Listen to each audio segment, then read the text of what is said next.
Hello friends. अब जो हम सीटेट का जो सितंबर में एग्ज़ाम देने वाले हैं, तो उसके लिए मैथ्स का मैं फ़र्स्ट चैप्टर आपके लिए लाई हूँ। उसके छोटे से नोट्स हैं नंबर सिस्टम के, तो बस थोड़ा सा आप रिव्यू कर लीजिए। और ज़्यादा मुश्किल नहीं है, बस थोड़ा सा आपको पता होना चाहिए कि नंबर्स की स्टार्टिंग कहाँ से, नंबर्स होते क्या हैं। ठीक है, तो सबसे पहले आपको ये पता होना चाहिए रियल नंबर्स क्या होते हैं। All the numbers on the number line, जितने भी नंबर लाइन पे नंबर्स होंगे वो सारे रियल नंबर्स होंगे। करेक्ट, जिसमें रेशनल नंबर भी आते हैं, इरेशनल नंबर भी आते हैं। रेशनल नंबर को हम पी बाई क्यू की फॉर्म में लिख सकते हैं और इरेशनल नंबर को हम पी बाई क्यू की फॉर्म में नहीं लिख सकते। इंटीजर्स हो गए हमारे, जिसमें होल नंबर, नेचुरल नंबर और नेगेटिव नंबर्स इन्वॉल्व होते हैं। फ्रैक्शंस हैं, डेसिमल्स हैं, जो टर्मिनेटिंग भी होंगे, नॉन टर्मिनेटिंग भी होंगे। ठीक है, रिपीटिंग भी होंगे।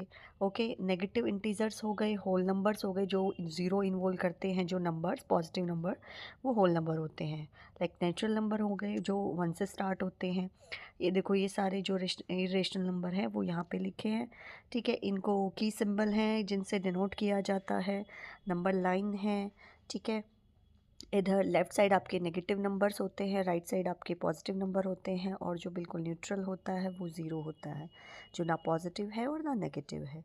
ठीक है, ये एग्जांपल्स के साथ है नंबर्स। और ये हैं डेसिमल टाइप्स, जैसे टर्मिनेटिंग डेसिमल, जो भाई बिल्कुल फाइनाइट डिजिट के बाद एंड होता है, मतलब फाइनाइट डिजिट उसके बाद बिल्कुल आगे नहीं स्टार्ट होगा, बिल्कुल वहाँ पे एंड हो जाएगा। लाइक जैसे 1/2 है, अगर उसका डेसिमल फ्रैक्शन निकालेंगे तो 0.5 होगा। ठीक है, डेसिमल एक्सप्रेशन निकालेंगे तो 0.5 होगा। नेक्स्ट है नॉन टर्मिनेटिंग रिकरिंग है, जो भाई रिपीट होते जाते हैं लेकिन टर्मिनेट नहीं होते। ये नॉन टर्मिनेटिंग नॉन रिकरिंग है, इनको हम इरेशनल नंबर बोलते हैं। प्राइम नंबर्स हैं जो सिर्फ और सिर्फ जिनका फैक्टर 1 एंड खुद नंबर इटसेल्फ होता है, मतलब जैसे 2, इनका फैक्टर ओनली 1 होगा एंड ये खुद होंगे, या फिर ये कह सकते हैं कि ये सिर्फ खुद से डिवाइड होते हैं। कंपोजिट नंबर जिनके 2 फैक्टर से ज़्यादा होते हैं, ठीक है, जैसे 4, 6, 8, 9।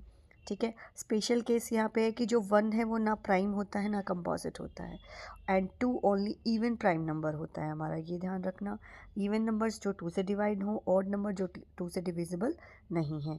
यहाँ ये पॉजिटिव नेगेटिव नंबर्स गिवन है, परफेक्ट नंबर्स हैं, परफेक्ट स्क्वेयर्स हैं, परफेक्ट क्यूब्स हैं।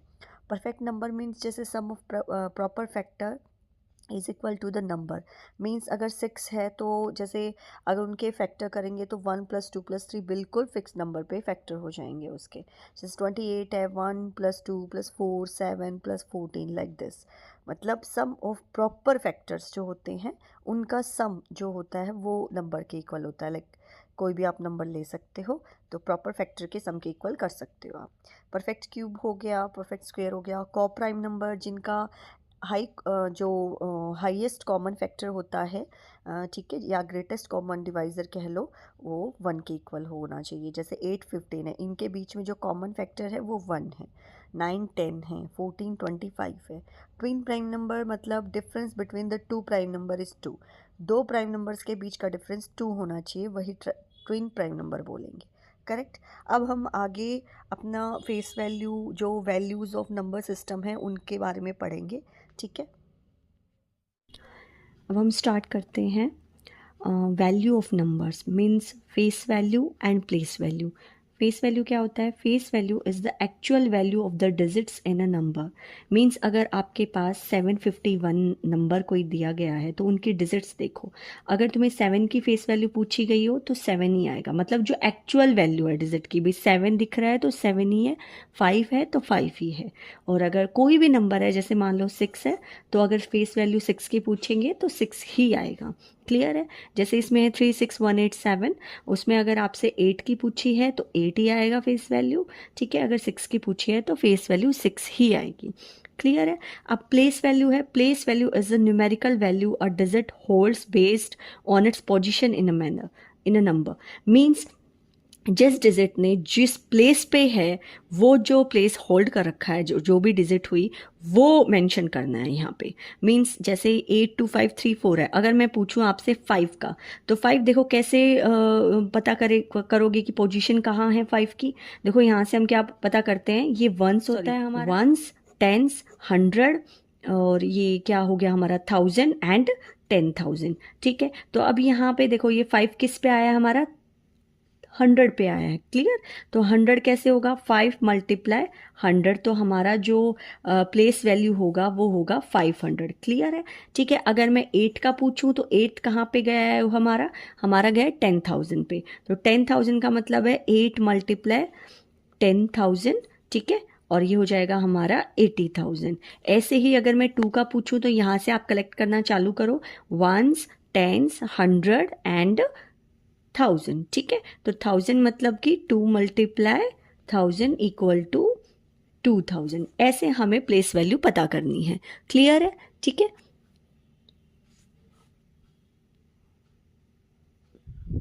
Okay, next play value of the digit 6 इन 831650। अब इसमें देखो कि हमारी जो प्लेस वैल्यू है किसकी, कौन से नंबर की, 6 डिजिट की। अब ये देखो कहाँ पे है, देखो 1s 10s एंड 100। ये देखो यहाँ पे हम कैसे पता करेंगे, इसमें ये हमारा 1s है, ये हमारा 10s है, ठीक है, और ये हमारा 100 है, और ये हमारा 1000 है, ठीक है, और ये हमारा 10,000 और ये हमारा क्या हो जाएगा, ये हमारा लाख हो जाएगा, ठीक है, लाख 1 लाख के अकॉर्डिंग, ठीक है। अब इसमें ये देखो ये 6 पूछा है, तो 6 कहाँ पे है आपका, 100 पे। तो मतलब कि 6 मल्टीप्लाई 100, तो कौन सा आंसर हो जाएगा, कौन सा ऑप्शन है हमारा, डी ऑप्शन है, क्लियर है। अब जो हमारे नंबर सिस्टम में जो मोस्ट इम्पोर्टेंट है वो है डिविजिबिलिटी रूल्स। ये याद करने बहुत ज़रूरी हैं क्योंकि इनमें से एक क्वेश्चन तो आपका एग्जाम में पक्का है, ठीक है। अब ये देखो फर्स्ट है हमारा डिविजिबिलिटी बाय 2। अब इसको कैसे चेक करेंगे, अगर लास्ट डिजिट हमारी इवन नंबर होगी तो वो 2 से डिवाइड हो जाएगी, जैसे 0 2 4 6 एंड 8। और डिविजिबिलिटी बाय 3 का कैसे चेक करेंगे, if the sum of the digits is divisible by 3। अगर जितनी भी डिजिट है सबका सम आपका 3 से डिवाइड हो जाता है, तो मतलब जैसे 9 आ गया या कोई भी जैसे ओड नंबर है 15 आ गया है ना, वो सब मतलब 3 से डिवाइड हो जाएंगे, जो 3 के टेबल में वो 3 से डिवाइड हो जाएंगे, ठीक है। अच्छा, डिविजिबिलिटी बाय 4 का क्या करेंगे, if the last 2 digits are divisible by 4, means कोई भी डिजिट्स नंबर दिया गया है उसकी लास्ट 2 डिजिट देख लो, अगर वो 4 से डिवाइड हो रही है तो yes it is divisible by 4। और डिविजिबिलिटी बाय 5 का कैसे देखेंगे, सिर्फ पीछे 0 एंड 5 होगा, सिंपल, वो सीधा 5 से डिवाइड हो जाएगा।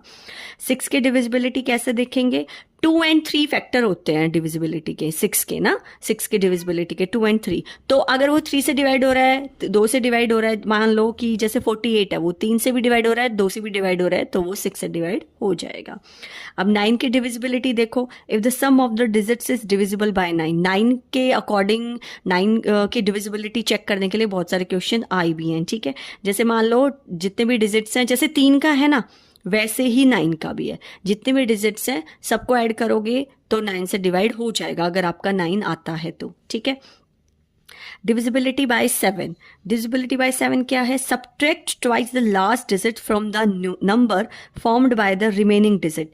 मतलब लास्ट डिजिट है ना, उसका आपको डबल करना है और जो बच गई डिजिट्स उनमें से उनको माइनस कर दो। जैसे 581 है तो लास्ट डिजिट अपनी 1 है, ठीक है, तो उसका डबल करोगे 1 इंटू 2 आ जाएगा। तो क्या करना है आपको, जो बच गई जो डिजिट्स हैं उनमें से आपको माइनस कर देना है, ठीक है। सिंपल 56 आ गया, देखो ये 7 से डिवाइड हो गया।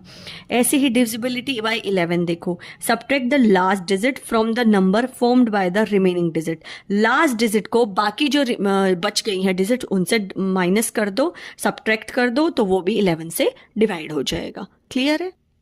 देखो यहाँ पे मैं आपको 2 रूल बताती हूँ, जैसे पावर्स का रूल होता है ना, पावर अगर किसी को है तो, जैसे देखो 2 की पावर n और 5 की पावर n का डिविजिबिलिटी रूल कैसे, मान लो 2 की पावर n आपको दी है 2 की पावर 4, ठीक है, ये गिवन है, तो इसका मतलब कोई भी आपको बड़ा नंबर दिया होगा ऑप्शन में या वैसे क्वेश्चन में, जैसे 6 7 8 9 3 2 8 ऐसे, तो जैसे 4 जो हमारे पावर में होगा ना उसकी वो उतनी डिजिट लेनी है, लास्ट की उतनी डिजिट लेनी है। मान लो 2 की पावर 3 है तो लास्ट की 3 डिजिट लेनी है, ठीक है। मान लो इसमें 4 है तो 4 डिजिट लिए हैं हमने, ठीक है। तो 2 की पावर 4 कितना होता है, 16। तो इसको हम 16 से डिवाइड करके देखेंगे। अगर ये 16 से पूरा पूरा डिवाइड हो रहा है तो yes it is divisible by 2 raise to power 4। ऐसे ही 5 रेज टू पावर n में ही है, ठीक है। और 5 रेज टू पावर ये लगा लो कि अगर जैसे मान लो यहाँ पे मैं 5 की पावर 3 लिख रही हूँ और मैंने कोई नंबर दे दिया 875, ठीक है।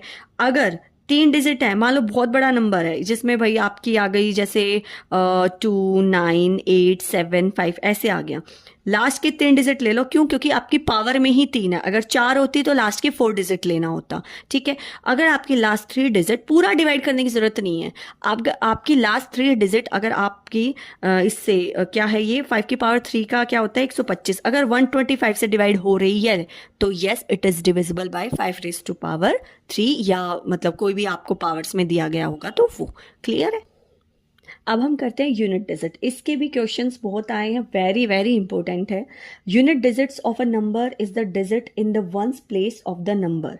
मीन्स यूनिट डिजिट वो उस नंबर की यूनिट डिजिट कैसे पता करेंगे जो वंस प्लेस पे होगा। लाइक मैं कोई भी नंबर लिख रही हूँ यहाँ पे 4 6 8 7, ठीक है।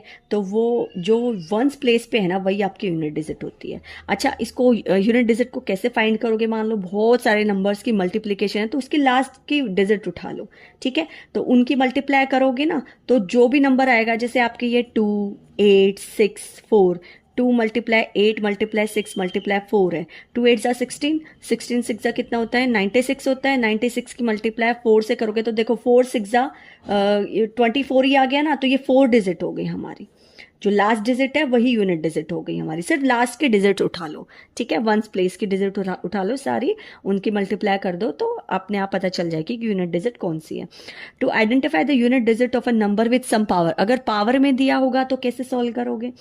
वो ऐसे सोल्व करोगे। देखो इनकी साइक्लिसिटी तुम्हें पता होनी चाहिए, मैंने देखो यहाँ पे लिखवाई हुई है, ये आप याद भी कर लेना। साइक्लिसिटी मतलब कि 7 की अगर जितनी बार भी हम मल्टीप्लाई करते हैं, जैसे 7 इंटू 7 इंटू वापस से 7 कितने साइकिल पे आता है वो हमारी साइक्लिसिटी होती है।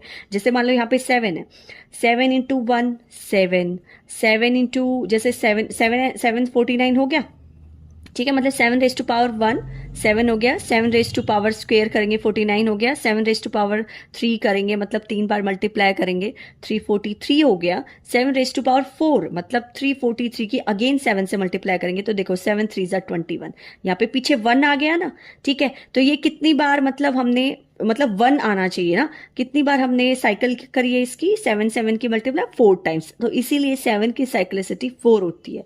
डिवाइडिंग 143 बाय 4 मतलब मान लो कि 143 है जैसे, फिर जो साइक्लिसिटी आई ना तो जो पावर में दिया है ना उससे उसको 4 से डिवाइड कर दो, तो जो भी हमारा रिमाइंडर आएगा ना, जो भी, अब इसमें तो 3 रिमाइंडर आया है तो यूनिट डिजिट वही होती है, 3 ही होगी। क्लियर है? जैसे ये हमारी साइक्लिसिटी दी गई है, मैंने यहाँ पे लिख दी है 1 से लेकर 0 तक की सबकी साइक्लिसिटी है, ठीक है। अब जैसे ये है, अच्छा एक मेन चीज है 0 1 5 6 किसी डिजिट के भी पीछे होना और उसकी पावर में कुछ भी दिया हो, जैसे 656 मल्टीप्लाई कोई भी बड़ा नंबर हो वही नंबर आता है, मतलब वही जो लास्ट डिजिट होती है 6 तो 6 की 6 ही आएगी यूनिट डिजिट आपकी। क्लियर है? वैसे ही अगर 171 है, पीछे 1 है तो 1 को कितनी बार भी मल्टीप्लाई कर लो 1 ही आएगा। 0 है, 0 की कितनी रेज़ टू पावर कितनी बड़ी हो 0 ही आएगा, ठीक है। 5 है तो 5 का भी सेम ही प्रोसेस है, ठीक है। मैं आपको ये 2513 का और करके दिखा दूं। जैसे ये 3 है ना, तो 3 की साइक्लिसिटी देखो 4 है। कैसे है? 3 रेज टू पावर 1 करेंगे 3 आया, 3 रेज टू पावर स्क्वायर करेंगे 9 आया, 3 रेज टू पावर 3 करेंगे 27 आया, अगेन 3 रेज टू पावर 4 करो कितना आ गया 81। यहाँ पे देखो पीछे डिजिट क्या है 1 है, मतलब डिजिट लास्ट डिजिट 1 आई तो वही आपकी साइक्लिसिटी हो जाएगी, ठीक है। क्योंकि वो वापस फिर रिपीट हो जाएगा ना, क्योंकि देखो अगर मैं 3 रेज टू पावर 5 करूंगी तो कितना आता है 243 आता है, तो वापस से लास्ट डिजिट 3 स्टार्ट हो जाएगा, तो जैसे ही 1 आया वही आपकी साइक्लिसिटी हो जाएगी। देखो 1 2 3 4, तो ये 4 आपकी 3 नंबर्स की साइक्लिसिटी है। तो जैसे ही मान लो कितनी बार है साइक्लिसिटी 4 है ना।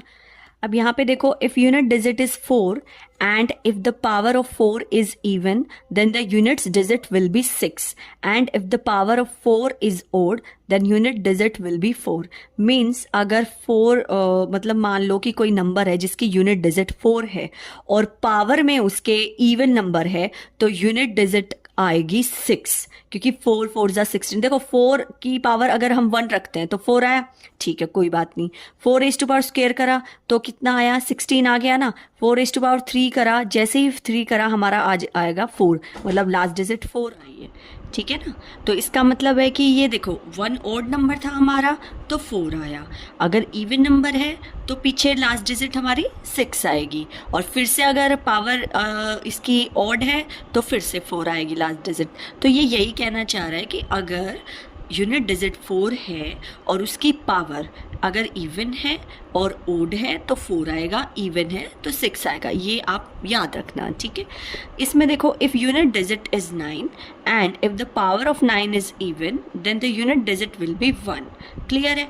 And if the power of 9 is odd then unit digit will be 9, means अगर आपकी यूनिट डिजिट 9 है, और इसमें भी वही रूल है कि अगर पावर आपकी ऑड है तो 9 आएगा, और अगर इवन है पावर है तो 1 आएगा। जैसे कि 9 रेज़ टू पावर 1 करते हैं तो 9 आया, मतलब 1 ओड है, और अगर स्क्वायर करेंगे तो 81 आया, मतलब कि यूनिट डिजिट इसकी 1 हो जाएगी। अगर आप 3 करोगे तो क्या आता है, ये आएगा 729। देखो पीछे ऑड किया ना पावर को हमने, तो फिर लास्ट डिजिट हमारी 9 आई है। अगर वापस से तुम इवन नंबर में करोगे तो 9 9 से 81, देखो पीछे 1, फिर से यूनिट डिजिट 1 आ गई, तो ये भी याद रखना है।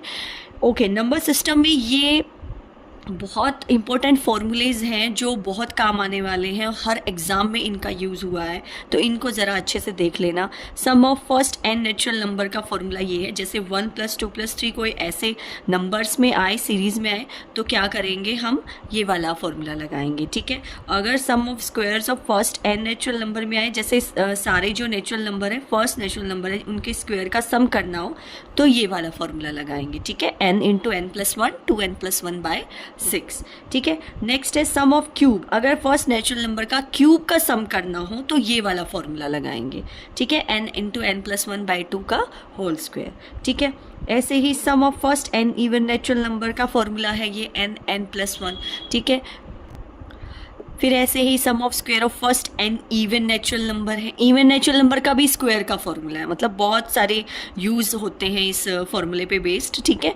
Sum of cube of first n even numbers हैं, मतलब अब क्या है इसमें इवन नंबर, ओके क्यूब है, यहाँ पे स्क्वायर था, यहाँ पे क्यूब है। अब इवन नंबर के का क्यूब का भी सम है, उनका भी फॉर्मूला है 2n² n + 1 का whole square. Sum of first n odd number का भी हो गया n², फिर ओड नंबर के स्क्वायर का सम भी हो गया, ठीक है। फिर ओड नंबर्स के क्यूब का सम भी हो गया, उसका फॉर्मूला भी आपके सामने है, ठीक है। एक सीरीज़ है ये 1² - 2² + 3² - 4² प्लस, मतलब एक नेगेटिव एक पॉजिटिव, एक नेगेटिव एक पॉजिटिव, अल्टरनेट है। तो क्या करेंगे, व्हेन n इज़ इवन होगा, मतलब अगर ये n इवन है तो सम हमारा मतलब फॉर्मूला क्या लगेगा, अगर इनका सम करना हो तो ये, और अगर n हमारा ऑड है तब सम करेंगे तो फॉर्मूला क्या लगेगा, n × n + 1/2। सिंपल है, मतलब कि जब हमारे जो काउंट करने में n कितने टाइम्स आते हैं, अगर इवन है तो ये, और अगर ऑड है तो ये, ठीक है। और